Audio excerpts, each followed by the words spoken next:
માં એના સુખ અઢળક સુખ આપવાની હશે, અઢળક પ્રેમના આનંદ આપવાની હશે. એના આવી પરિસ્થિતિ જીવનમાં દરેકને ઊભી થશે. જો આવી પરિસ્થિતિ તમારા જીવનમાં નહીં ઊભી થતી તો હજુ હું એવું કહું છું, તમે સાચા ભક્ત નથી બન્યા.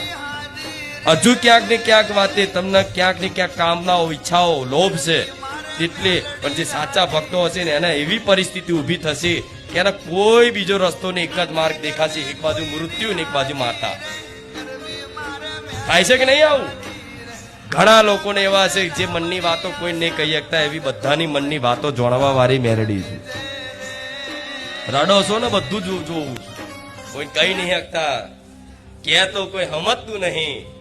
પણ એક જ માં એવી છે કે દરેકની વાત બહુ શાંતિથી ધ્યાનથી સમજે છે અને સમજીને તેનું નિરાકરણ તમારા દ્વારા તમારી માં કરાવ ને